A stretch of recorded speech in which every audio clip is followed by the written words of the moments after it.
ಕಾರ್ತಿಕ ಮಾಸದ ಪುರಾಣ ಕಥಾಮುಖ.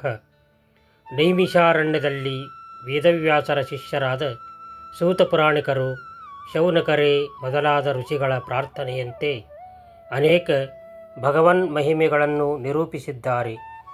ಒಂದು ಸಲ ಅವರು ನೈಮಿಷಾರಣ್ಯಕ್ಕೆ ಬಂದಾಗ ಋಷಿಗಳು ಅವರನ್ನು ಕುರಿತು, ಹೇ ಮಹರ್ಷಿ, ಕಲಿಯುಗದ ಪಾಪಗಳನ್ನು ಕಳೆಯುವ, ಸುಖ ಶಾಂತಿಗಳನ್ನು ನೀಡುವ ಕಾರ್ತಿಕ ಮಾಸದ ಮಹಿಮೆಯನ್ನು ನಮಗೆ ತಿಳಿಯಪಡಿಸಿ ಎಂದು ಕೇಳಿಕೊಂಡರು.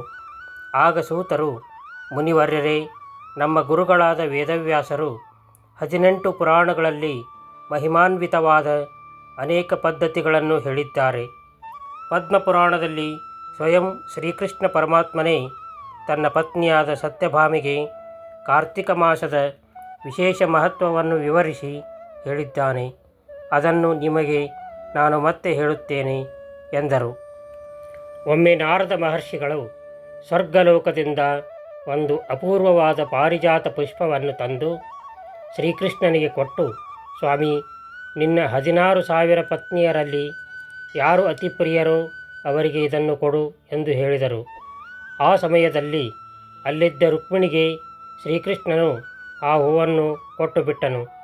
ಇದನ್ನು ತಿಳಿದ ಸತ್ಯಭಾಮಿಯು, ತನಗಿಂತ ಕೃಷ್ಣನಿಗೆ ಪ್ರಿಯರಾದವರು ಯಾರೂ ಇಲ್ಲ, ತನಗೇ ಆ ಪುಷ್ಪ ಸೇರಬೇಕು, ಆದ್ದರಿಂದ ಆ ಪಾರಿಜಾತ ಪುಷ್ಪವೇ ಏಕೆ, ವೃಕ್ಷವನ್ನೇ ನನಗೆ ತಂದುಕೊಡು ಎಂದು ಕೃಷ್ಣನನ್ನು ಆಗ್ರಹಪಡಿಸಿದಳು.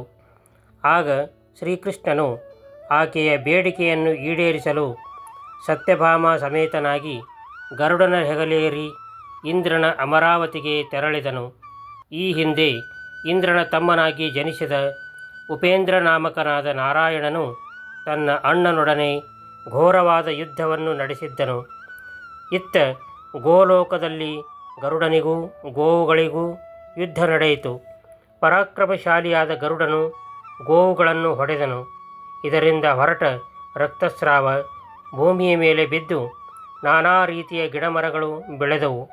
ಇದೇ ಬಗೆಯಾಗಿ ಗೋವುಗಳು ತಮ್ಮ ಕೊಂಬಿನಿಂದ ಗರುಡನ ರೆಕ್ಕೆಗಳನ್ನು ಕತ್ತರಿಸಿದಾಗ ಆ ರೆಕ್ಕೆಗಳಿಂದ ನವಿಲು, ಗಿಣಿ ಮತ್ತು ಚಕ್ರವಾಕ ಪಕ್ಷಿಗಳು ಜನಿಸಿದವು. ಆದ್ದರಿಂದ ಈ ಮೂರೂ ಗರುಡನಂತೆ ಶುಭಶಕುನ ಪಕ್ಷಿಗಳೆನಿಸಿವೆ. ಶ್ರೀಕೃಷ್ಣನು ಇಂದ್ರಸಭೆಗೆ ಹೋದಾಗ ಇಂದ್ರನು ವಿನಯಪೂರ್ವಕವಾಗಿ ಆತನನ್ನು ಸತ್ಕರಿಸಿ ಆದರೋಪಚಾರಗಳನ್ನು ಮಾಡಿದನು. ಆತನಿಗೆ ಪಾರಿಜಾತ ವೃಕ್ಷವನ್ನೇ ಕಾಣಿಕೆಯನ್ನಾಗಿ ನೀಡಿ ಬೀಳ್ಕೊಂಡನು. ದಾನವ ಸಂಹಾರಿಯಾದ ಕೃಷ್ಣನು ಆ ವೃಕ್ಷವನ್ನು ದ್ವಾರಕೆಗೆ ತಂದು ಸತ್ಯಭಾಮಿಯ ಮನೆಯ ಅಂಗಳದಲ್ಲಿ ನೆಟ್ಟನು. ಇದರಿಂದ ಸಂತೃಪ್ತಳಾದ ಸತ್ಯಭಾಮಿಯು, ಸ್ವಾಮಿ, ನಿನ್ನ 16,000 ಪತ್ನಿಯರಲ್ಲಿ ನಾನು ನಿನಗೆ ತುಂಬ ಪ್ರಿಯಳೆಂದು ತಿಳಿದು ಸಂತೋಷವಾಯಿತು. ನಾನು ಧನ್ಯಳಾದೆ. ನಿನ್ನೊಡನೆ ಗರುಡಾರೂಢಳಾಗಿ ಸ್ವರ್ಗಲೋಕಕ್ಕೆ ತೆರಳಿ ಇಂದ್ರನ ಆತಿಥ್ಯವನ್ನು ಪಡೆದೆ.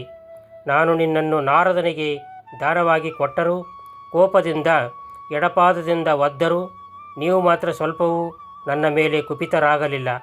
ಇದಕ್ಕೆ ಕಾರಣವೇನು? ಹೇ ಭಗವಂತ, ನಿನ್ನ ಈ ಅನಿರ್ವ್ಯಾಜ ಪ್ರೇಮಕ್ಕೆ ಕಾರಣವೇನು? ಪೂರ್ವಜನ್ಮದಲ್ಲಿ ನಾನು ಯಾವ ಪುಣ್ಯ ಕಾರ್ಯವನ್ನು ಎಸಗಿದೆ? ಜನ್ಮ ಜನ್ಮಾಂತರಗಳಲ್ಲಿಯೂ ಜಗನ್ನಾಥನಾದ ನೀನೇ ನನ್ನ ಪತಿಯಾಗಿರಬೇಕೆಂಬ ಆಸೆ ನನಗಿದೆ.